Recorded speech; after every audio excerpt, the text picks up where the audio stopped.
Welcome to Prabha Maniprabha channel. இன்னைக்கு நம்ம காலையில் டிஃபனுக்கு மாங்காய் சட்னி எப்படி செய்யலாம் பார்ப்போம்.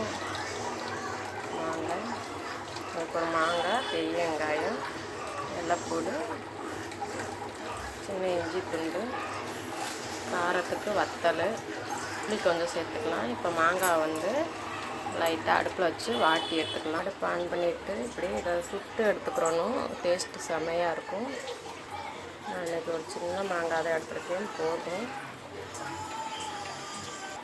நல்லா லைட்டாக அந்த கோல்டன் ப்ரௌன் ஆகிற உடைய ஃபுல்லாக அப்படியே நல்லா வெந்துடும்.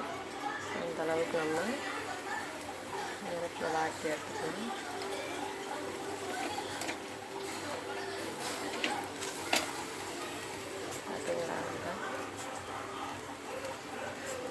டேஸ்ட்டு செமையாக இருக்கும். சுட்ட மாங்காய், வெங்காயம் இதில் தான் இது பண்ணணும்.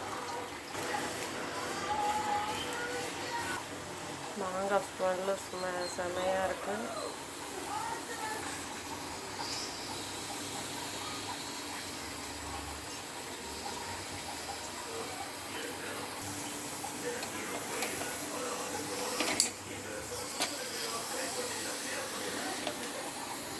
அப்படியே மாங்காய் ரெடி ஆயிடுச்சு. இப்போ ஆனியனையும் அதே போல் ஹீட் பண்ணி எடுத்துக்கலாம்.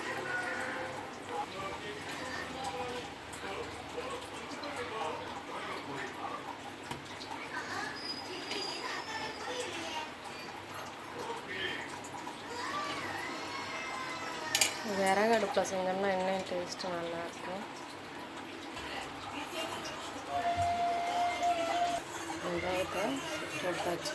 இப்போ வத்தலை லைட்டாக ரோஸ்ட் பண்ணிட்டுருக்கோம். வத்தலை சுட்டாச்சு.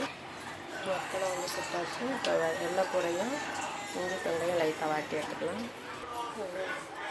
சீட்டாரம் தோலெல்லாம் ரிமூவ் பண்ணிவிட்டு அப்படியே நம்ம மிக்ஸி ஜாரில் சேர்த்து உப்பு இதெல்லாம் சேர்த்து அரைச்சி எடுக்க வேண்டியதுதான். தோலெல்லாம் அப்படியே ரிமூவ் பண்ணிவிட்டு சின்ன சின்ன பீஸாக கட் பண்ணி அரைச்சி எடுக்க வேண்டியது.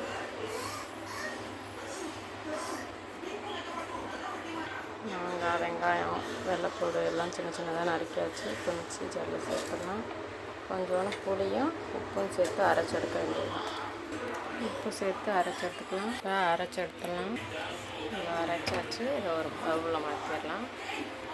இந்த ஜாரை கழுவி இதில் தண்ணி சேர்த்துக்கலாம். தாளிப்பு ரெடி பண்ணிடலாம். கடுகு, வெந்தயம், கருவேப்பிலை போட்டுக்கலாம். கொஞ்சம் பெருங்காயத்தூள், அவ்வளோதான் தாளிப்பு. இந்த சீசனில் ஒரு டைம் இப்படி செஞ்சு பாருங்கள், நல்லாயிருக்கு. தாளிப்பு சேர்த்தாச்சு. இட்லி, தோசை இது கூட சாப்பிட்லாம், செமையாக இருக்கும். மாங்காய் சட்னி ரெடி. நீங்களும் இது போல் ட்ரை பண்ணி பாருங்கள். எப்படி இருந்துச்சுன்னு மறக்காமல் கமெண்டில் டைப் பண்ணுங்கள். பாய். அடுத்த வீடியோவில் பார்க்கலாம்.